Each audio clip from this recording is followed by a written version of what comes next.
Hello, everyone, and welcome back to another episode of SuperCoach, mates. Well, round 12 is done and dusted. My Magpies are absolutely flying on top of the ladder, looking unbeatable. But perhaps things aren't going as well in some areas, which we're going to talk about later on. But as per normal, I am joined by a very happy Thomas after finally his Saints got back on the winning list in the Red Centre. How are you going, Thomas? Yeah, not too bad. Definitely can't complain with a bounce back win, which is always nice, and hopefully they can continue it after the bye. It's a little bit annoying that the bye came when it did. I guess a bit of momentum would have helped going into a tough fortnight of games post our bye, but yeah, glad we got the win. And as much as Melbourne couldn't kick straight, we definitely showed what we're capable of, which was nice. But unfortunately, can't be quite the same with my SuperCoach side this week. Was definitely a frustrating week with the first week of buys. I think literally every premium just went to absolute shit, which was frustrating. But yeah, you'd be definitely happy with your pies, Nathan. Yeah, we are absolutely flying at the minute. I mean, just about every area, but there is one area where perhaps there is work for improvement, which forms the basis of the stats segment later on in the podcast. Yeah, nice one. Well, we'll kick it straight off before I kind of do a bit of a deep dive into how my disappointing week went with a particular segment where Nathan gets to rant off some steam for hopefully not too long this week. But he's targeting a certain team, which definitely has some SuperCoach relevant players who definitely didn't do too nicely this week, and hopefully they can bounce back next week or bounce back this round after Nathan's given them a good old rev up. Yeah, so obviously, as you can see there, the focus this week is the Sydney Swans. Now, I don't want to take anything away from Adelaide. They were absolutely phenomenal and outstanding on Saturday night to basically concede the first goal and then kick the next 12 goals. Was I was not expecting that performance at all. I thought Adelaide would win, but not in the manner which they did. So I want to give full credit to Adelaide, but we do have to take a bit of a stab here at the Sydney Swans. And it's hard to think that 13 games ago, so 52 quarters ago, that this side was $1.60 favourites going into a grand final against the fifth ranked side, who was Brisbane. And since that performance, they have just looked absolutely nowhere near it whatsoever.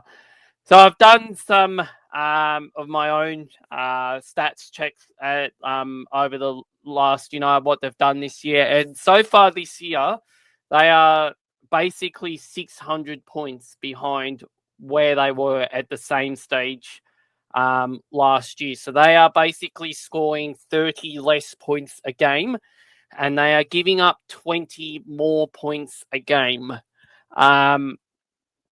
which is basically the whole crux. And that's not even going, into their more detailed stats, which have, dropped away a lot. So if you have a look at their points for, so last year against top, so I want to look at their defense first. So last year against the best sides, the top 8 sides, only conceded an average of 82 points a game from their 9 matches. This year, they've already played 6 matches and they're conceding 103 points a game against those top sides.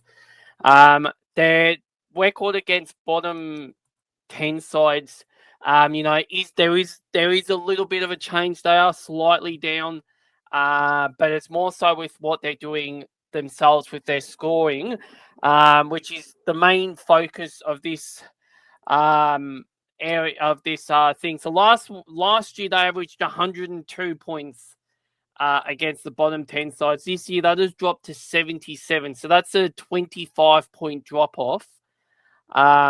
Just in what they were doing against the bottom 10 sides.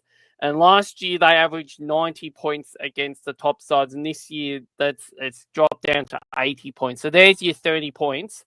Last year, as we went through, they sat 1-7 on the premiership profile window. This year they currently sit 14th and 13th. So that is a massive, massive drop off. Now I know that that they've been hamstrung by injuries. They've got no forward line.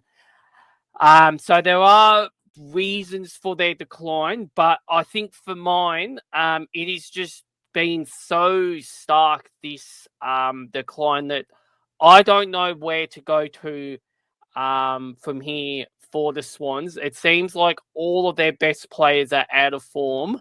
And perhaps now I've heard some people say, I don't know if this is perhaps too harsh, but there are some people now saying that perhaps those three midfielders, being Heaney, Goulden, and Warner, perhaps were covering some cracks last year at the Swans, given how well they started off the year, being 14-2 or whatever they were.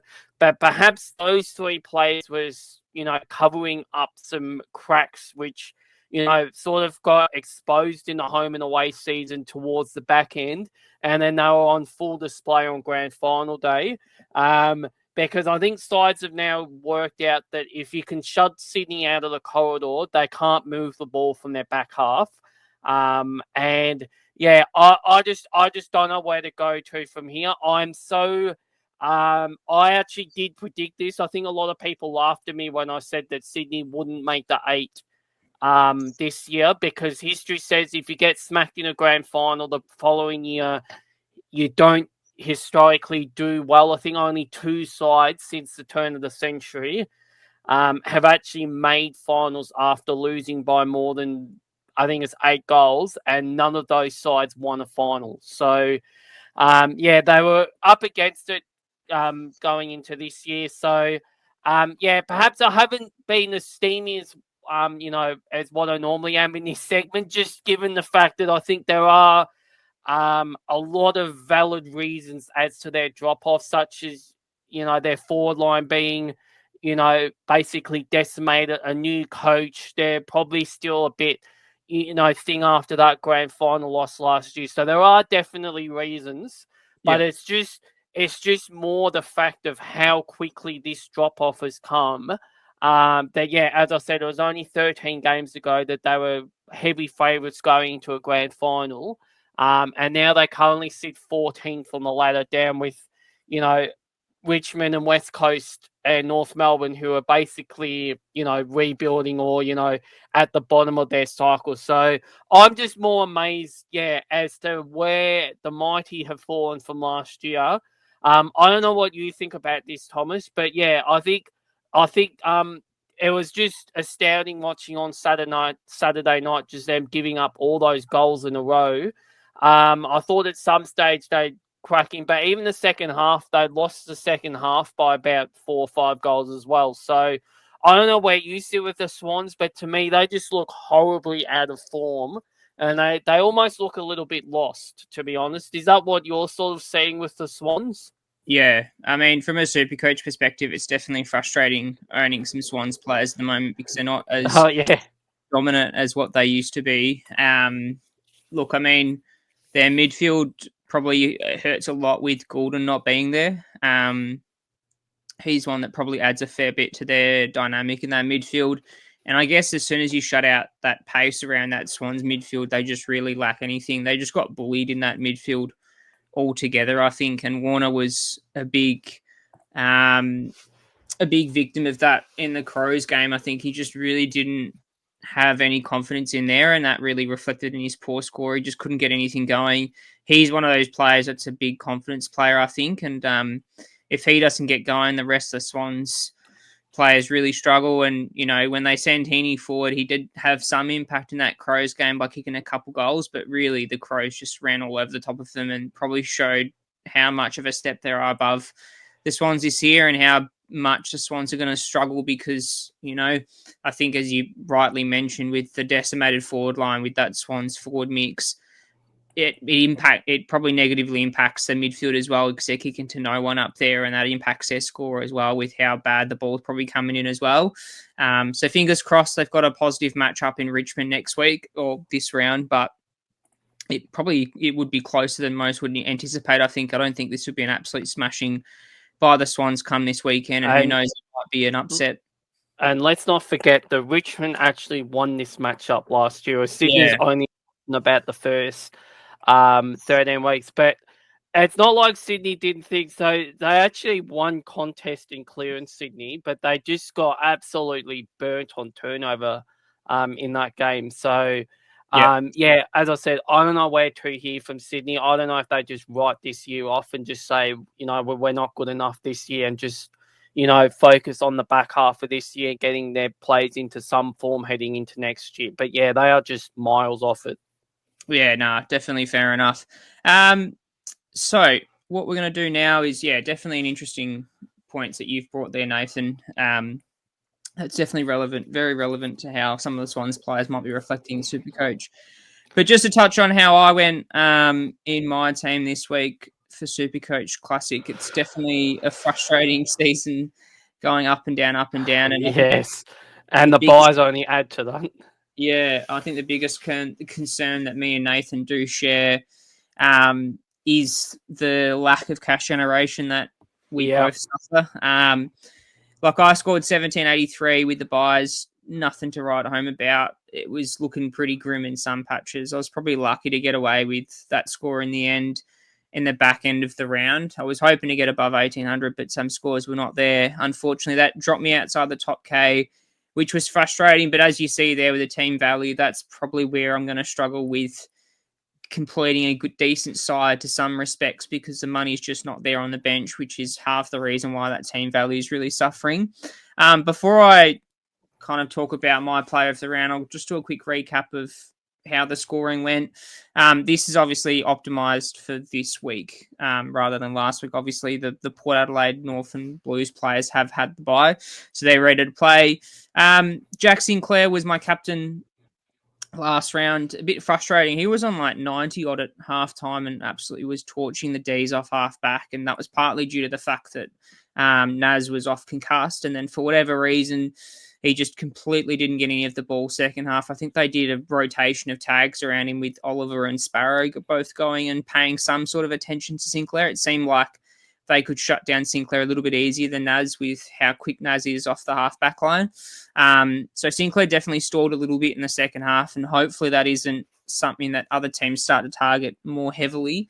But, I mean, you can't knock what Sinclair's been doing in the last month of footy. If you just look at his scores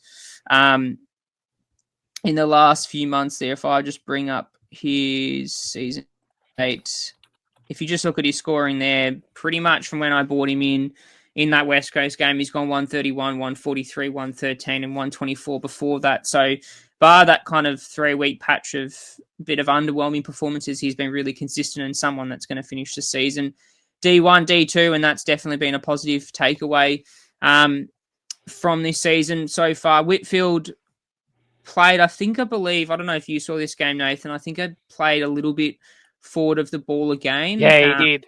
I think he got thrown back in defence later in that game, and that's where he racked up the ball. And I hope for SuperCoach's sakes that, owners like myself, that Kingsley does basically make him a permanent halfback again, because it is frustrating to watch him play up forward and him not scoring as nicely. But, I mean, there's not much you can do really, and hopefully he can just kind of persist with that scoring.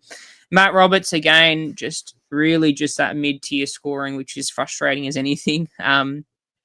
He's one of those players that, as I've said, pretty much week in, week out with these episodes, I've wanted to get rid of him at his bye or at some point, but I've just haven't been able to, with injuries being popping up and other rookies I've had to deal with. So he's been at least consistent enough that he's not impacting or negatively impacting my team. But he's one that I guess I've just got to hold on as probably long as possible now with how my team's shaping up. And if I punt him off, I punt him off to someone else, but I guess he's the last one to go, really. Midfield, most of the players, I brought in Nick Dacos against what you said, Nathan, about potentially not bringing him against Hawthorn. I pretty much decided to bring him in once Finn McGuinness wasn't named in the side, and that probably meant that Nick Dacos wasn't going to get tagged.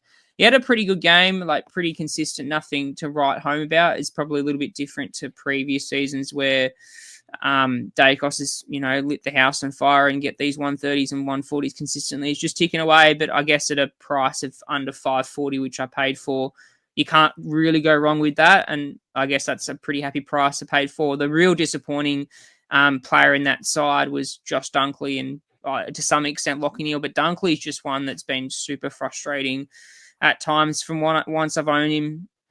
I guess he's, I got him in, if I bring up his stats here, if I just scroll down here, I believe I brought him in at the Gold Coast game. So I've had him in for a little bit and he scored that 139 and 110, but 95 I wasn't too disappointed with, but 72 just really stinks it up. And I think the biggest problem is the kind of really the development of McCluggage has really impacted him. I think they've just thrown in McCluggage as a full-time mid player rather than a wing spot for McCluggage, and he's really impacted Dunkley to some extent. And Dunkley just seems to get these terrible roles where he gets the tagging job against the opposition players. He did that against Caldwell, and even though he only got Caldwell to two possessions post that halftime game, it really suffered his score. So fingers crossed against Adelaide on Friday night he can bounce back. But it's one of those trades where I think in previous years Dunkley was that player that was that uber consistent and still was capable of getting those 130s and 140s, even though he got that defensive midfield job. But it just seems like that at the moment he's really struggling to get those ceiling scores. But I guess a similar boat to Roberts to some extent is I just don't have the trades to get rid of him for now, and he's still consistent enough. But moving on to the rucks, obviously Sherry had the bye. Marshall was disappointing for that 89 for, what you usually expect of Marshall. But coming against Scorn, I think you really can't complain there. 89, I mean, he scored a 50-odd last week against Wits. So to score an 89 against Max Scorn, which was always going to be a tough matchup, was commendable. And he's got, after his bye, he's got English and Darcy Cameron in that 2-week patch. So fingers crossed he can bounce back against maybe some weaker ruckmen, which he does a little bit better against those compared to those bigger, stronger, those Wits and the Gorn types. But it's just someone that I think I've just got to hold on as Archer as for the rest of the season. I don't really have that money to bring it up to Gorn. That's almost a 200k play there. And then just finishing off that forward line, Bailey Smith, Petrarca. Yeah, Warner we've talked about in that last segment there was super disappointing.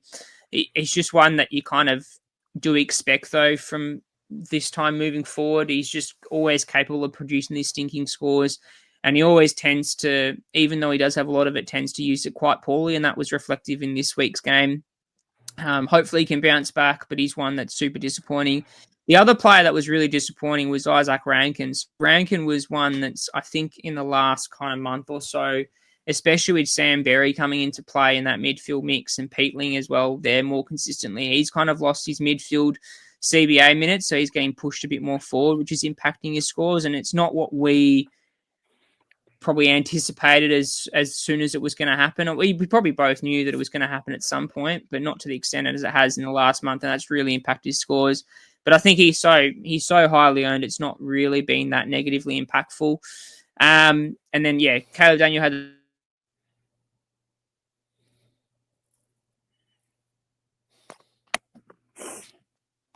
against Richmond. Oh, not Richmond. Who did he play last week?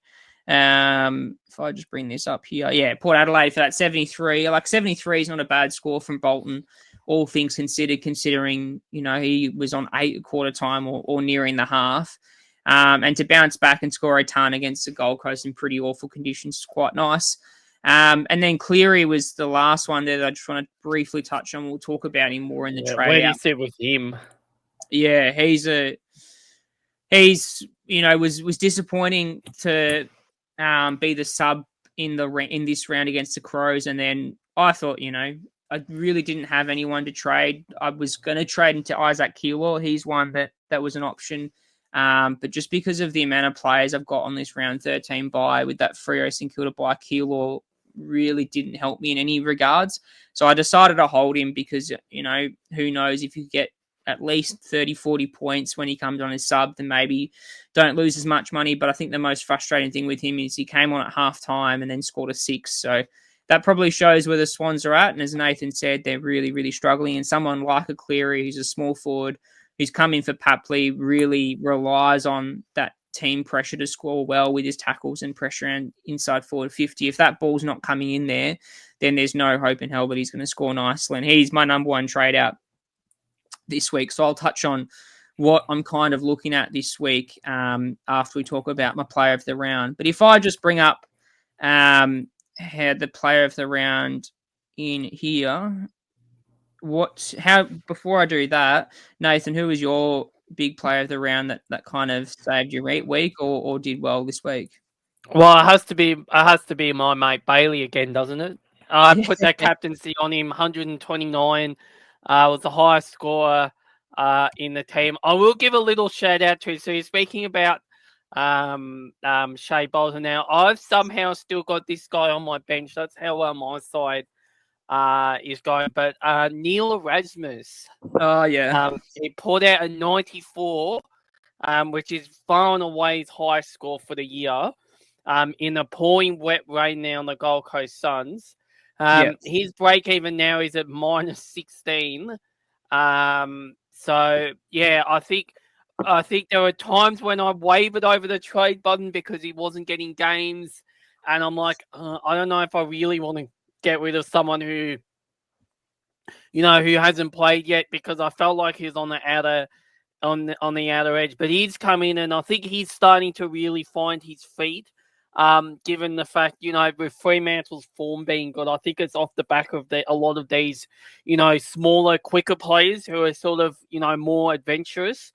So I think his spot is actually pretty well secured now. It's just a question of whether or not he's going to keep getting the sub vest. But I feel like with Nathan Fyfe sort of working his way back in, I feel like the sub vest is a perfect role for Fyfe, who can basically just come on and just basically go hell and leather for a half, or a quarter, and that will save Erasmus. So, I will give a little shout out to Erasmus. Otherwise, my week was pretty bleak. I had Lockie Neal. I had, I had Aiden Johnson score 30. There were a lot of players who I didn't have play. So, as I said, I'm not really focusing on Classic. The draft league I'm in has finished. I don't know if we're doing a season 2 of it. So perhaps it might be a little bit back to Classic for me, just trying to pick up what's left of my side. Given the fact that I know your value was like 12.8 million, well, mine's at 12.4. So I'm essentially a whole premium player behind you. But yes, I am suffering the same problem. I just don't have any cash generation on the bench, and it was terribly frustrating to see that Aiden Johnson got himself suspended for that hit on Nasiah. That basically, I think, sums up a lot of where people are at with their sides. I've still got Al Hawley, Huswaite, Tom Gross, Nivet, who just are not getting games. So, sides are not world of pain. I'm just glad that Collingwood are flying. Otherwise, it'd be pretty grim right now. Yeah, fair enough. Well, it's definitely frustrating for a lot of super coaches out there with those rookies not getting named. But my player of the round, to put it simply, is someone that's, as on the screen there, has been uber consistent. Jordan Clark topped it off with a 143 against Gold Coast. He's been really, really impressive. Someone that I wasn't super sold on coming into preseason. Someone I pretty much put in late as a premium. Just thought he's going to be consistent enough, and he's probably outshone himself a little bit, just getting, those hundreds anywhere between, low 100, 105 to 120 on a consistent enough basis. Doesn't really get those poor scores unless he gets tagged, and doesn't get tagged too often, I guess with Brayshaw and Sarong floating around. But 30 disposals in the wet, 24 of them kicks. So that helps his scoring all the time. He's not relying on, over handballing it as some midfielders do, and they need 45 disposals to get a good score. And 813 metres gained there is probably the big stat that is quite impressive with Clark. He's been released further up the ground compared to Luke Ryan, who plays kind of that more quarterback role. So for someone like Jordan Clark, he's quite impressive, and I guess that really positively impacts his score is the ability to push forward and be more aggressive and get that forward entries and those goal assists when he can, and even push forward for a goal on that off chance is always quite nice with Clark, and he's been one that's been super positive for my side, and hopefully can continue that way, and that might be a big reason why Freo might play finals this season. But before I talk about my trades, what I thought we'd do before I bring it back on my SuperCoach side to kind of discuss trades, actually go through the kind of top trade ins and outs. And as I said last episode, what we're going to do is kind of dissect it as the whole SuperCoach community looks at it at this point in time with the top 10 trade outs and trade ins. So the big one there being trade outs, we'll keep this kind of semi-brief so we're not spending too much time over the same players week in, week out, because as the season wears on, you're kind of looking at similar trade outs with the rookies and potentially some similar trade-ins. But I guess here, to keep it brief, Cleary, Bice as the two Swans defenders. I'm sure you're in the same camp here, Nathan. Just get rid of them this week because they've got super high break-evens. Or is there an argument there that you want to keep them just as a warm body if you don't have 18 players? Or is that too much of a detriment to the cash generation they've already made? Yeah, I would say basically if you've already got 18, punt them. They're not serving a purpose in your side anymore. If you're just short, though, I would probably entertain keeping Bice ahead of Cleary just because of the way that Sydney are going right now. Mm-hmm. Even though Bice does have the higher break even there. I think it's time to move both of these guys on. But yeah, I think if you have to keep one of them, keep Bice, but ideally move them both on. Hopefully you can get, hopefully you can get someone who's just come off the bye. There's a few good players. Harry Sheasel's just come off the bye. If you think he can get back, Bailey Dale's just come off the bye. There are options out there. I think it's time to move on both of these guys myself. Yeah, I guess to give you a bit of context there for players who are looking to move him on, Bice was actually subbed out at halftime and Cleary was the one that got subbed on. So I did see that. Kind of frustrating that, he didn't really get a full game out of either of them. But I wouldn't be surprised if both were dropped this week. Bice, he's done his job. He was, touted as potentially even a keeper at D6 alongside Zachary, who was doing superbly. And I guess Bice, he's been frustrating, just can't get a good score at the moment. I guess he's been impacted by the return of like a McInerney and Lloyd down there as well, and has probably been impacted by those returnees from the Swans. And Cleary, as we said, he's probably been impacted by how poor the Swans have gone. And this was kind of always the possibility, even though Cleary scored quite consistently early days, and that's where he made his money. I guess there was always that possibility of being the sub and always that possibility of those super low scores. So as Nathan said, I think you just get rid of them. Hopefully you're in a position where you're not forced to hold any of them because you're looking at super low numbers this week. I don't think most people would be, just because there's only two teams out on the bye, being St Kilda and Fremantle. So, you've got those premiums there that Nathan mentioned that you can trade into, but also some rookies that we'll talk about coming in the next bit that you can always swap to as well and make some cash. But I guess quickly there, Marich and Flynn are probably the next two. Trainers I've labelled there in red with the high break even as well. I guess if you've got him as well, just get rid of him. I think he's playing that defensive forward position, and with how well some of the other rookies are going down back, and with the Bolter curfew and stuff, where Bolter's probably going to play a lot more games in the back end of the season as his curfew kind of finishes up with less games being in the evening, that could impact Trainer, and you could easily see a Trainer being a sub or even dropped or rested or whatever, or having a stint in the VFL, and that probably is time for Trainer as well. So if you've still got Trainer, I think just get rid of him where you can. But the two West Coast players, Marich and Flynn, Maric, I believe, has had a bit of a positional change, played a lot more on the wing. He started that role last round, and then this round just gone, he played on that wing to start with and actually got subbed out at a 60 SuperCoach point score. I don't think it was at halftime or three quarters. I'm not too sure when the sub was called, but it was around then. And his break even's blown up to 155. I guess the positive with him is I was never an owner. I never jumped on, unfortunately, which is probably partially the reason why my cash generation is completely stalled to a stop. But 440k, I guess this is the week that you must get rid of him. Otherwise, you just lose a whole much more money. And then the trade in at bringing Maric at 220k, and he drops down even further. You just basically burning all the money that you made. And at 440k, you're still very easily achievable to get to a premium. And Flynn, I think he's done his job. I traded him out a fortnight ago. He's struggled since. I think he's probably shown that he struggled to run out games is the biggest thing, because they brought in Bailey Williams as a bit of a tandem ruck duo at times. He comes up against Tristan Sherry this weekend, so could get absolutely mauled apart. I think you just got to get rid of both of them, unfortunately. What are your thoughts on those two there, Nathan? You get rid of them? Yeah, Maric, they both have to go. Unfortunately, I've still got Flynn, which What are I'm you doing trying to with him work. this week? Yeah, I'm trying to actually work out who to get rid of him for. Yeah.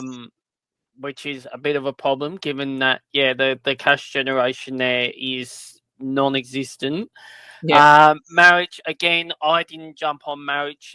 This is he probably sort of spiked more when I was focusing on the draft stuff, so I did miss him. But yeah, that break even of 155. I just had a look now. He's projected to go down another 30k this week.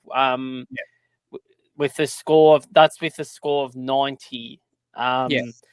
So yeah, I think it's time to move marriage on.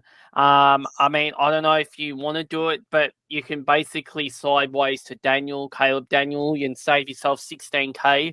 Yeah. I mean, I've still got Caleb Daniel. I still think he's probably a top 10 forward for the year, which is probably good enough for me.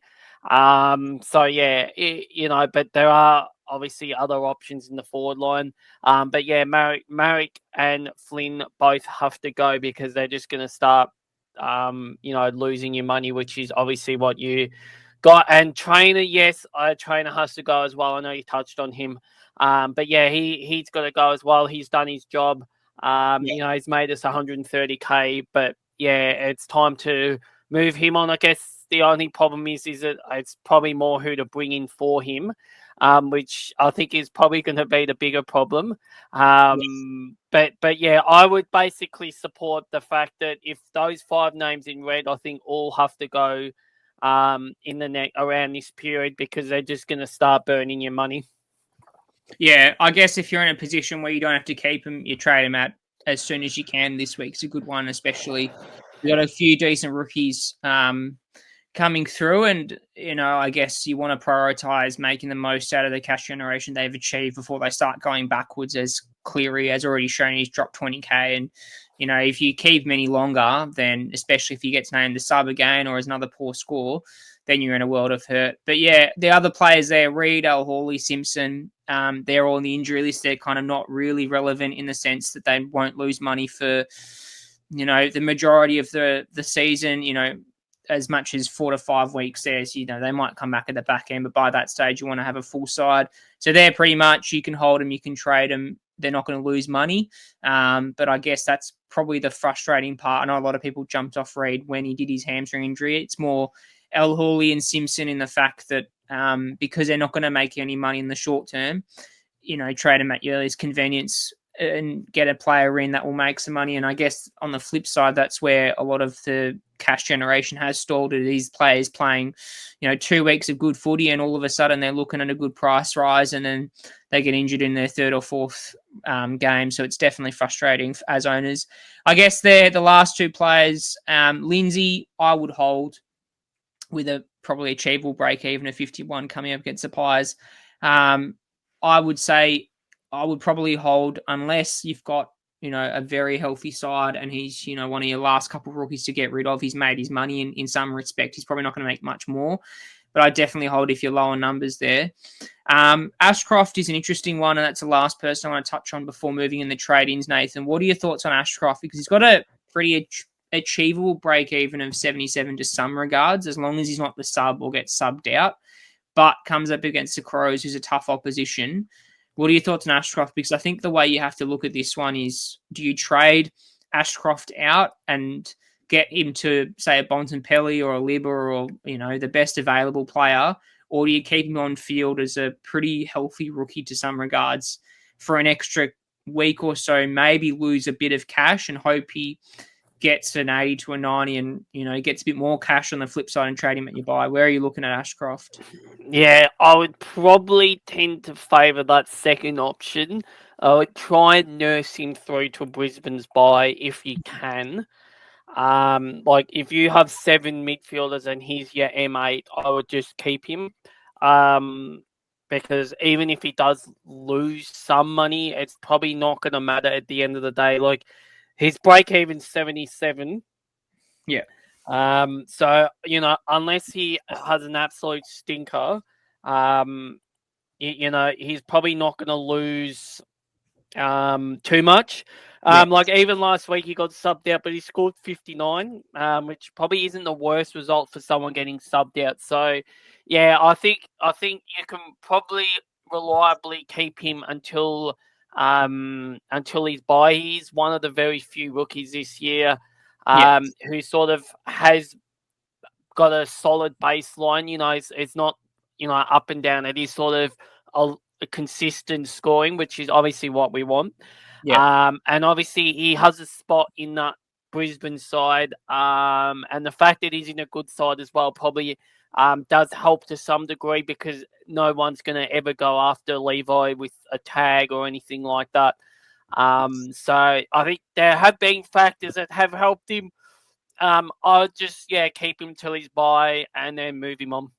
Yeah, I mean, I'm in agreement with you. I think if you've got other healthy rookies around him, that you can support, Ashcroft, I would be in the bank of holding him to some degree. I'm looking at potentially trading him out this week, just because I need to get premiums on field, desperately with how my side's going. But I think Ashcroft, you can, there is an argument just to hold as long as possible. Having said that, he does have a tough matchup coming against the Crows, where we all saw how Sydney looked against the Crows. Up, I'm not saying Brisbane or anything like Sydney at the moment, but you can see how that can impact rookies as well.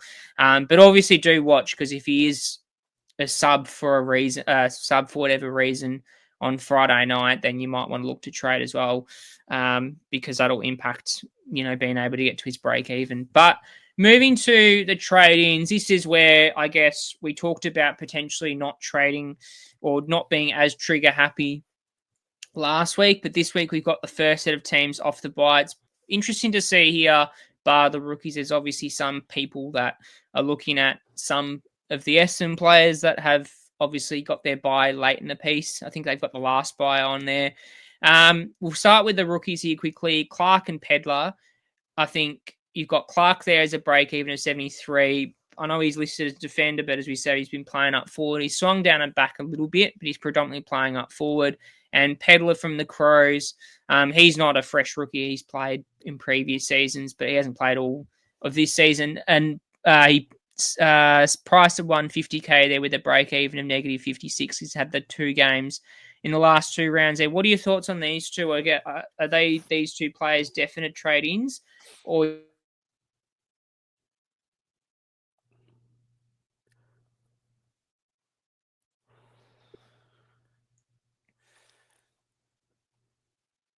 what are your thoughts there? Sorry, you crushed out then for a second. Oh, Clark. Look, I'm actually a big fan of these Essendon. I think Essendon are going to be the cash cow generation in the second half of the year. Just given the fact of their injuries.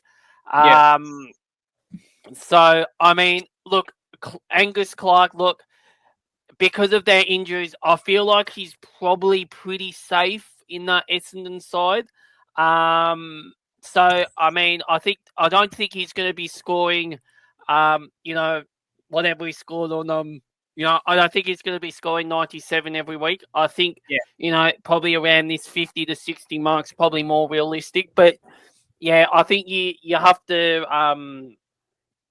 I think you have to trade him in. Pedler's a bit of an interesting one. I'm just looking now at Adelaide's injury list. They basically don't have anyone on their injury list that would come back in.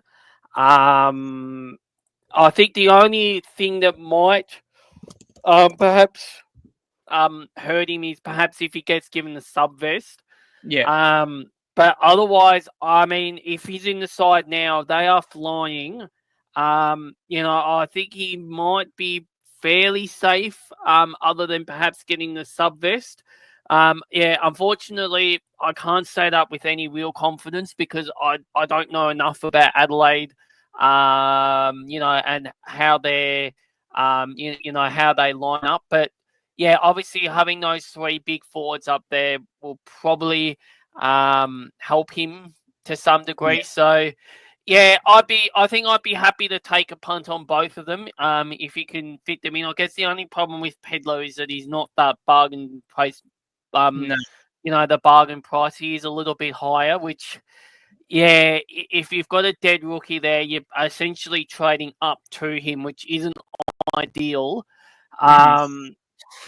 So yeah, I think Clark would be number one and Pedler would be number two if I had to pick between the two.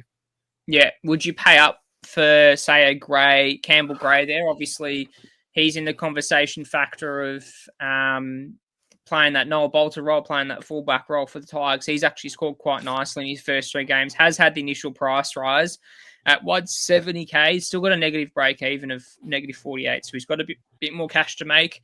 I reckon he holds his spot. He's done a few good things. I saw on the socials there that Adam Muse said that, there's a reason why we picked him. He's not just out there for luck's sake. There's a reason why he's there in the side.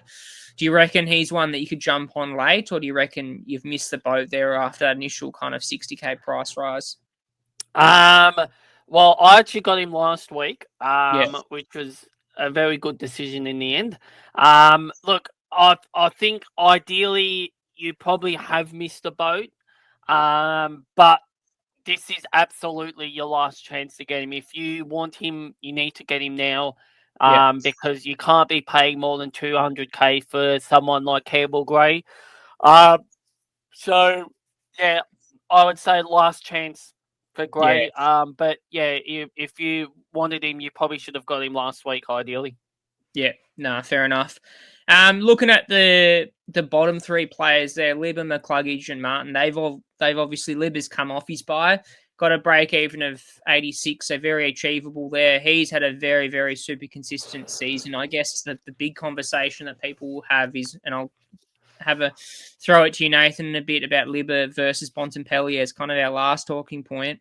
But Martin and McCluggage there, Martin has had a really good last month of footy, almost being one of the best players in the competition with his kind of dash off halfback pushing into the midfield. And he's almost taken over Merritt in that midfield role. He played a lot of midfield minutes last week and was a big shining light in that Brisbane game. I guess a break even of 61, is his last chance to be under 600 for the short time. I guess it's a lot of money to pay though, for someone like Martin, when you can know he's a little bit up and down in his scoring as well. So I guess if you're looking at someone, he's pretty much the perfect player as that defensive forward swing. But I would say he's probably a little bit too much to pay at this moment in time, unless you've got a world of, a bucket load of cash and you've already got, say, a Bontempelli or a Butters already in your side. I'd say Martin's a little bit expensive. McCluggage is another one that I guess went under the radar altogether with a lot of sides. Was not one that was touted to explode this season, but he's pretty much been Brisbane's best midfielder. I guess, Nathan, you'd probably agree with me saying that he's dominated that three, especially when Neil's been tagged. He's been their number one midfielder by a long shot, and he's been super, super consistent. Only had, I think, 2 scores under 100. So he's one that he's still affordable. Like, it's not like, you're paying above 630, 640k for him. He's in that 580k bracket for him. So I guess if you're not strapped for cash and you're not stuffed in that last buy period, he's one that could easily be an option for you. He's he's got a very Supercoach friendly role at the moment. I guess Neil is the first one to be tagged at this stage in that Brisbane kind of quartet with Will Ashcroft and Dunkley as well. And McCluggage is playing bulk midfield minutes. He's playing high time on ground. I think it was in the 80s. Doesn't get rested too much in that rotation there, and they really like to feed the ball into him at the moment with how quick he is and how damaging he can be through the midfield. So I would say he's a good point of difference if you're not stuffed in that buy round, in that Brisbane buy is what I'm saying. He's a good one to have. But I guess the conversation here, Nathan, that a lot of people want to hear is, what are your thoughts on Bontempelli? He's obviously got a big break even of 137. He's going to probably finish at M1, M2 anyway. He's a lot of money to pay at 630, 640. And the reason I bring this up is obviously a lot of super coaches like myself, like yourself, is strapped for cash. Is this a situation where we just have to say, sayonara to Bontempelli and not pick him in 2025 and say pick a Liberatore or a Cordwell who's got a break even of 21 and has played a good kind of month of footy? Where do you look at this Bontempelli trade-in? Because I guess it's going to be quite an important trade-in come this week, because it could make or break a lot of sides, considering he does play on the Thursday night, so you've got to make that trade early. What are your thoughts on Bontempelli? Are you going to bring him in, or do you miss out on him altogether? I think I'm going to miss out on him. I think he's just too much this year. I think with the carnage that most players have been through, I think he will be a luxury this year, Bontempelli. I think Libba, his teammate, is doing just as well a job. He's only 50k cheaper. So yeah, I think Libba would be the way to go. Just want to quickly touch on Nick Martin. So over the last 6 weeks, he's number 1 rated forward in the AFL the last 6 weeks. So that explains how well he's going. Yeah. And then there's another name on the back of that page, back on the trade out page, in Mr. Isaac Rankin, who is the number 2 rated forward in the AFL over the last 6 weeks. And you touched on Rankin's role. His role has changed. It is now 70% forward, 30% midfield time, as opposed to the first half of the year where it was basically a 30-70 split. So that might explain Rankin's drop off. But yeah, Nick Martin, just quickly touching on Nick Martin, I agree with you. I think his price is a little bit too high. I think you probably had to get him last week when he was about that 560 mark, sort of 570 mark. I think 590 is too much. And Hugh McDamage, as statisticians like to call him, he's the most damaging midfielder at Brisbane, and I think opposition sides need to start going to work on how to curtail his influence, because he's basically the main reason why Brisbane are 8-2 in a draw this year. Yeah. Because of his work throughout the midfield. He used to be a bit of an outside player, but now he's just full tote damage. All his possessions basically are either involved in a score or is a final kick into a scoring position. Always scoring always scoring himself. So yeah, I think opposition sides will hopefully start going to work a little bit on Hugh McDamage. That's McCluggage, by the way. It's funny enough, his lowest score of the year was an 80, which was actually against Collingwood, who do sort of have a specific game style that seems to work well against Brisbane. So I don't know if sides are going to perhaps, I know there's probably very few sides that are as system-wise going as well as what Collingwood are. But, they've got Adelaide and they've got another tough side, I think, in the next I think the week after as well. They've got Adelaide this week, and then they have got the Giants the week after. Yeah. And then they've got Geelong. So they've got a really tough 3 weeks before their bye here, Brisbane. So, you know, I wouldn't be surprised if Hugh had a couple of down weeks just because they are good sides. But yeah, he's been a great point of difference so far for anyone who picked him up at the start of the year. But yeah, in terms of actually picking them up, I would say he's probably about 20k more than what I'd like McCluggage. Yeah. So I probably wouldn't go near him just because of that price. But I'm not.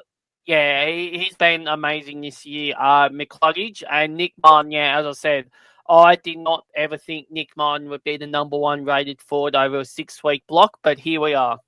Yeah, no, fair enough. Yeah, definitely some interesting trade-ins and trade-outs. The last one that we briefly touch on quickly is Jai Caldwell.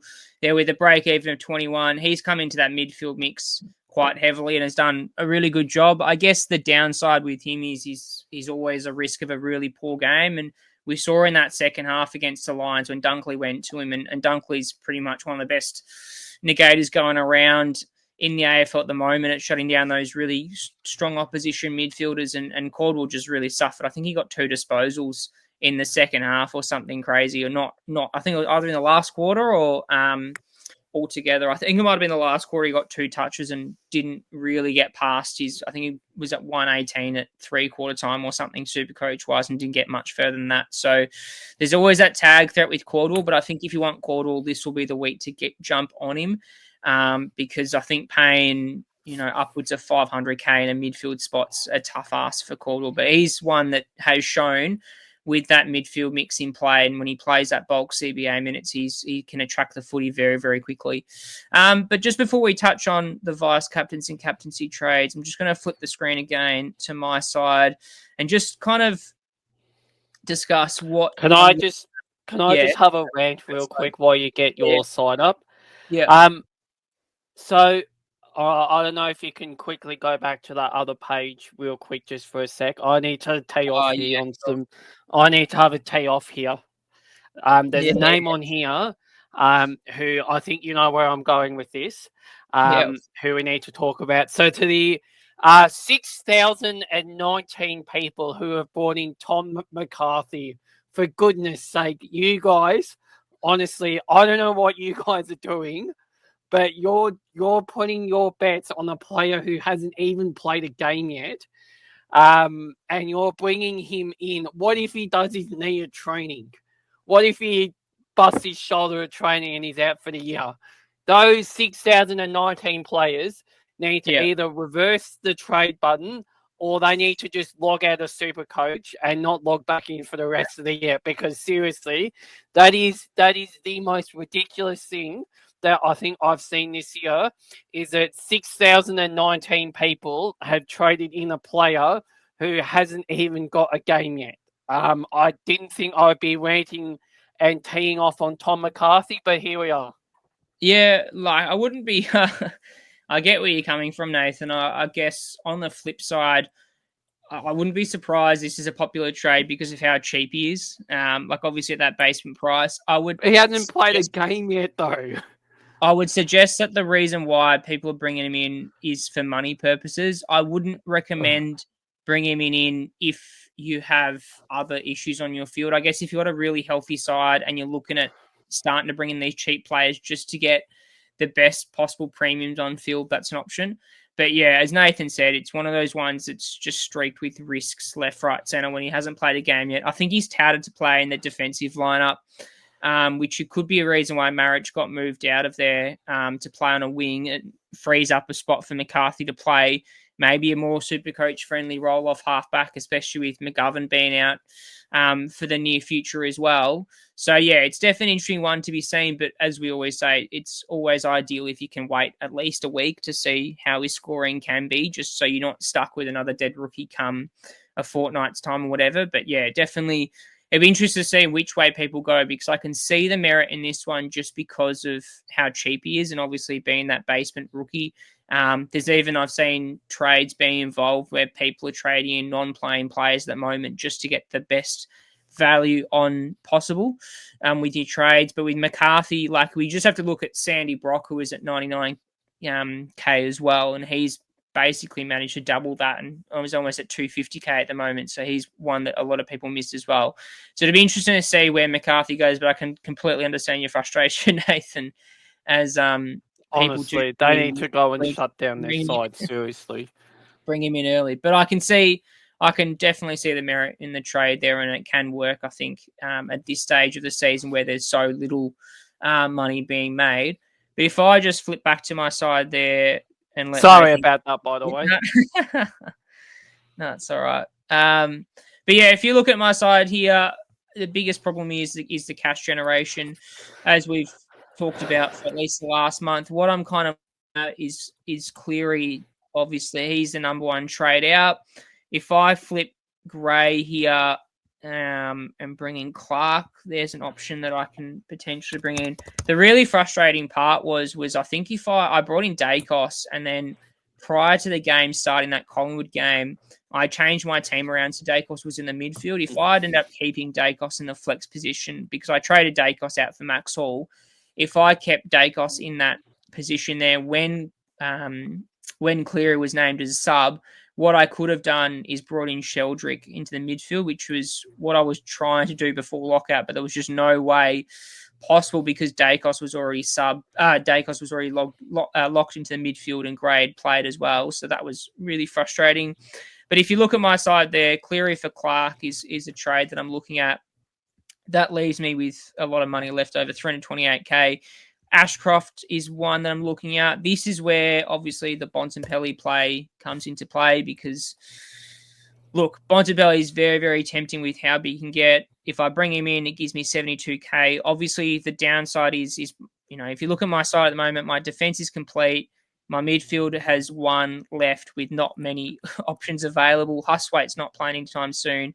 Boxall's almost a dead rookie to some degree with how poor he's scoring, and Sardale Hawley's out for the short to long term. So Bontempelli's an option there. My forward line is complete to some degree with Shai Bolton finishing off that F6 and Clark or whoever you want in the flex position. So I'm really looking at two more upgrades to make with 12 trades, which is doable with potentially having to wait a little bit. So Bontempelli is an option. The other option I'm obviously looking at is potentially a Liberatore. Ed Richards, I'm not too fancying paying 600K. Lib is one that's obviously been super consistent, gives me a bit more money. Obviously, I can go all the way down to a Cordwell as well, which would give me even more cash. So that's an option there. The other trade, then, if I just put in Bontempelli for the sake for now, the other trade I'm then looking potentially at is maybe a Cooper Simpson out just to get another fresh person on field, which would potentially be Pedlar, as long as he's not named sub. I guess the benefit there, Pedlar plays on the Friday night, so he's an option there. If I bring in Pedlar, and then to get the max amount of players on field, essentially, I'd swap Gray out for Patton, do the flip there, and then get Pedlar on field, and then Gray on for, say, a Sinclair. That will give me, I think, 20 players on field.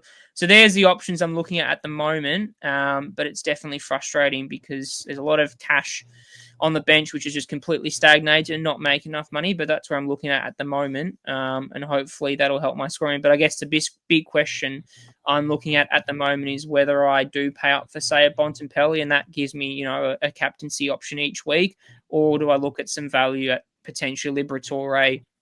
Is it 40, 50K cheaper, or the other option is getting a Hustwaite out or a El Hooley out and getting a Cordwell on field. I'm having trouble hearing you. Could you repeat that? Getting Cordwell on field as a cheaper option as well. So that's where I'm looking at the moment, and hopefully the decision I make will help me moving forward to finishing off a side. But that's where I'm looking at the moment, and hopefully that'll work for me in the near future. But if I just bring up my other screen here just to talk about the vice captaincy and captaincy options for this week. If I just flick across here. So the top kind of options we're looking at here, Tristan Sherry, I think, is a no-brainer. plays against West Coast in WA, I believe. I think this is one of the 2 games where they bought the rights out to play the 2 games in WA. So I believe they're playing in WA, but not in Optus Stadium. I think it's in Bunbury somewhere. But yes, it is. yeah, scored 185 against them last time they played in round 22. So I guess I'm having him as an automatic captaincy option. I think he's going to dominate Flynn, and could be a game that North really target to try and win. And Bontempelli, we talked about whether or not it's worth trading him in or not. He did have a really poor score against the Hawks in that elimination final. I'm not too sure how heavily they try to tag him. They could do the same again with how that worked for the Hawks last time. But I think if you already do own him or will bring him in, I think he's one worth to put the VC on. And then Max Gawn, King's birthday, I could see him going quite well against Darcy Cameron. It was interesting to see he didn't do superbly well against the Saints or my guys last week on the Sunday against Ron Marsh when everyone touted him to go massive. He just really had one of his quieter games that I think St Kilda did quite well to nullify his intercept marking capabilities down the line and trying to stop forcing that ball. And I think Collingwood might do the same to really aid their chances in winning. I think the one way you stop Gawn is trying to obviously shark his ruck taps and stop those intercept marks. But he's got a pretty good record against the Pies, and I think he's always on the look for a bounce back game. And especially with when he's got a poor game the week before, he always goes quite large the week after. So I would say he's in for a big one. King's birthday. What are your thoughts on any other options you like the look of with vice captain and captaincy options? Yeah, I think one of those Dogs players probably is the way to go with Libba or Bontempelli. I think they're going to maul Hawthorn around the stoppages, given that they're the number 1 stoppage side this year. So I don't see why that would change. And then, I would say the only other one who might have some temptation is perhaps if Hawthorn are going to put up some fight, then perhaps it's going to be John Newcomb. But otherwise I probably wouldn't be going Gawn. I have a feeling that Collingwood are going to bring in either McStay or Mason Cox and try and double team Max Gawn. It has worked in the past having Mason Cox come in and do the rucking against Max Gawn. So I don't know if that's something that perhaps Craig McRae's going to have up his sleeve. I guess the only question mark over that is the weather. I think they are predicting about 15 mil of rain on Monday. So, it probably wouldn't be the best conditions for a 221 centimeter American to be running around out there. But yeah, I mean, it's hard to deny the form of Gawn. So yeah, I think for mine, I think Tristan Cherry will be the captain, and I think Libba will be my vice captain. Yeah, just looking at the games for the rest of the round, Adelaide Brisbane, I probably wouldn't target any vice captain and captaincy options there. I think they're going to negate each other quite nicely, as much as it's going to be annoying for my team, considering I've got 3 of them playing on that Friday night. Richmond Sydney's an interesting one. If you own Grundy as a pod ruck, I wouldn't be against vice captaining him against Nankervis, who leaks a fair few points.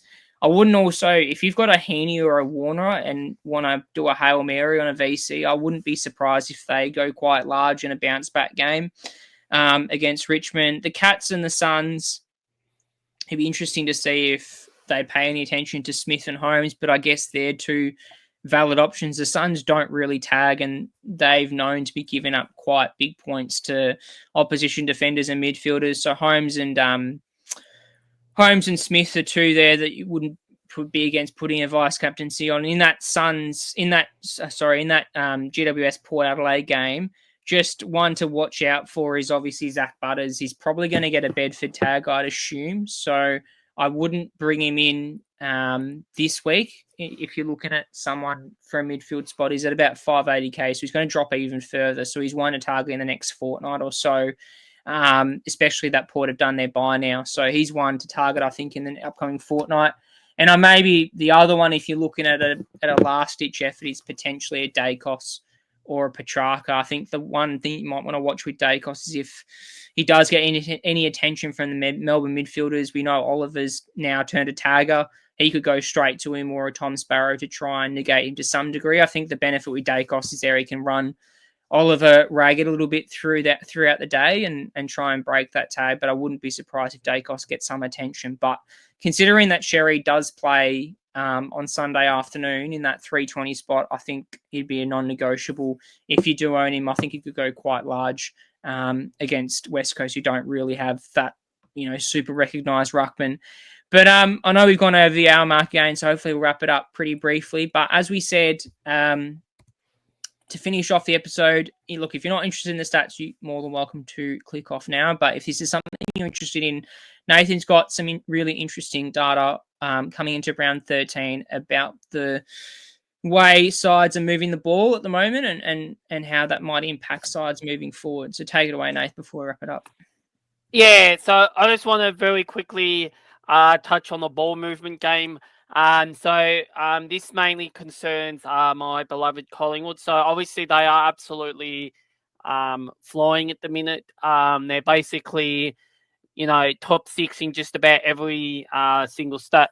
But if there is one area perhaps where Collingwood need to tidy up a little bit, it is in the ball movement game. So Champion Data basically have 5 statistical measurements that they use to measure ball movement. One of those is they basically define ball movement as possession chains, which is basically when there's at least one disposal in a series of, movements of the ball. So whether or not it's a kick or a handball that starts from a kick in, a clearance, or intercept. So an example might be, let's just use the players on the screen. So Isaac Quainer takes an intercept mark. He kicks the ball to Nick Dacos, who then kicks it to Harry Perryman. So that is a chain or a possession chain. All right. And basically the way that they get defined is to do with so it's a percentage, it's like a strike rate or a proportion thing. So basically, there are some areas of this that Collingwood are doing well on, but the main one that I want to focus on is the ability to move the ball from your back 50 into your front 50. So you don't, for most sides, they don't have to be brilliant at this. I will just say that Brisbane last year were number 1 in the transition game in all 5 areas, at least what they did with their transition stuff.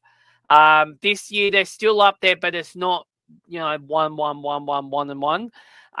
So Collingwood actually sit 14th in the transition game this year, which it doesn't sound too bad, but when you compare it to 2023, they were 6 in the transition game.